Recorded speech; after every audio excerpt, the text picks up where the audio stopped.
biso bien. Okoyeba biso bien. Okoyeba biso bien. Okoyeba biso bien. Okoyeba biso bien. Un dépôt de candidature aux allures d'un renouvellement de serment. Ce samedi, des milliers de Congolais ont investi le boulevard du 30 juin à la hauteur de la place de la Gare pour accompagner celui qui va désormais porter leur étendard au prochain rendez-vous des urnes. Le soleil de Kinshasa n'avait baissé en intensité quand le cortège présidentiel a franchi le siège de la CEU.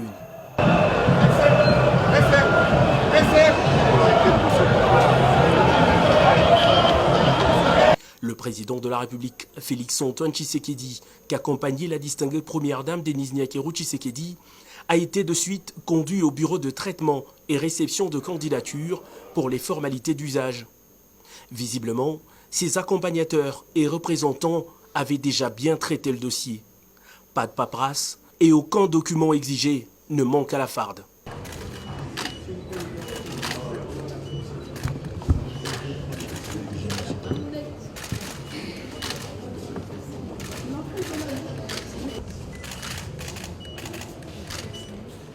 Au sortir du BRTC, le président de la République est conduit comme tous les candidats déjà enregistrés au bureau du président de la centrale électorale, Denis Kadima. Une entrevue de quelques minutes avant de ressortir pour s'adresser à la presse à qui il présente les grandes lignes de sa nouvelle vision pour le Congo. Vision qui se résume aux initiales du pays, RDC. Entendez, renaissance, développement et crédibilité. 3 mots qui vont conduire tout un projet national soutenu par des actions de grande envergure. Pourquoi renaissance? Parce que le Congo, la République démocratique du Congo, notre pays, était dans un gouffre, comme vous le savez. Et aujourd'hui, nous sommes en train d'en sortir. Je reviens du Katanga, du Haut-Katanga et du Lualaba. Je peux vous dire que je suis fier de ce que nous y avions réalisé. Nous mettons un accent particulier sur la renaissance de notre pays. Certains diront même la remontada, parce que nous étions très loin. Développement, parce que notre pays est classé comme un pays sous-développé, un peu paradoxalement, parce que nous avons des atouts pour avoir un des pays les plus développés, si pas les plus puissants du monde. Mais, comme vous le savez, le développement passe par une condition sine qua non, c'est la paix. Et pour avoir la paix, il faut s'en donner les moyens. Surtout pour un pays comme le nôtre, riche en potentialités diverses, qu'elles soient minières, agricoles ou autres, même humaines. Donc nous avons beaucoup d'envieux. Et pour nous protéger contre ces envieux, il fallait monter en puissance nos forces de défense et de sécurité. C'est ce qui est en train d'être fait aujourd'hui. Nous sommes fiers de dire haut et fort que la République aujourd'hui est défendue. Le Congo n'est pas un véhicule ou un organe du corps humain pour être réparé. Le Congo, c'est une nation. Le Congo, c'est un peuple qui a besoin de pain et de paix.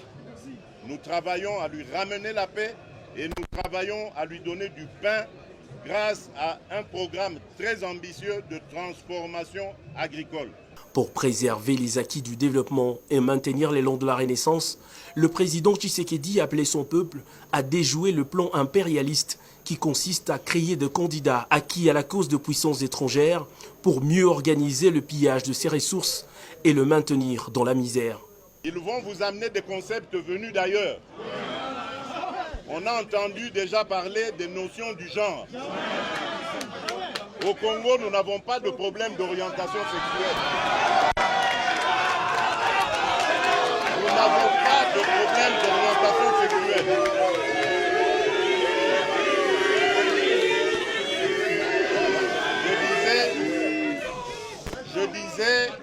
Je disais, on va vous amener des concepts venus d'ailleurs. Des concepts comme la notion du genre. Au Congo, nous n'avons pas de problème d'orientation sexuelle. Vous reconnaîtrez ces gens-là. lorsque leurs parrains vont leur donner un mot d'ordre pour se réunir, se mettre ensemble pour devenir plus forts. Mais ils vont se tromper, ils ne seront pas plus forts parce que c'est notre peuple qui est le plus fort.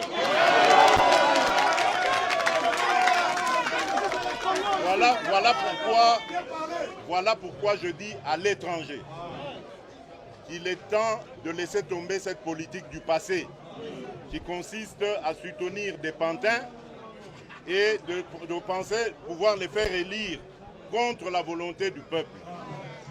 Vous devez rester vigilants jusqu'au bout. Ils croient que c'est eux seuls qui peuvent se mobiliser et rester devant les bureaux de vote. Bakosi, Binope Botikala devant les bureaux de vote.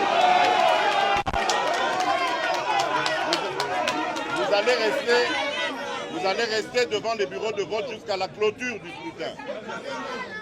Pour tous à la paix, Nao Yabiso preuve.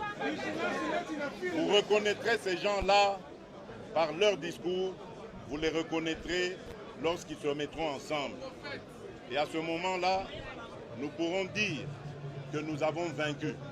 Parce que le combat est rude, comme je vous l'ai dit, mais le combat nous légué par notre leader et ses compagnons de lutte pour un Congo nouveau, un Congo fort, libre et prospère. Ce combat, nous sommes en passe de le gagner. Et donc je dis aux étrangers, je dis à l'étranger, au lieu d'avoir des candidats à qui il va dicter sa volonté, il doit plutôt venir en République démocratique du Congo et nouer des partenariats publics et privés qui vont se mettre à la volonté de notre peuple. Ils n'ont pas à dicter leur volonté, mais à faire la volonté de notre peuple. À l'instar, justement, de ce que nous sommes en train de faire avec les États-Unis d'Amérique, avec la République populaire de Chine, avec la Turquie, avec le Japon, avec les Émirats arabes unis. Voilà des partenaires qui sont venus investir en République démocratique du Congo pour aider les Congolais à créer des emplois, à transformer leurs richesses chez eux, à développer la chaîne de valeur ici en République démocratique du Congo et à rendre fier la population, le peuple congolais. Voilà en quoi tient mon programme. C'est en ces 3 lettres, RDC comme République démocratique du Congo, mais RDC aussi comme Renaissance ou Remontada, développement et crédibilité. Il y a 2 signes qui ne trompent pas. La communion de ce jour entre le peuple et son président traduit noir sur blanc la volonté d'une continuité pour de lendemains meilleurs.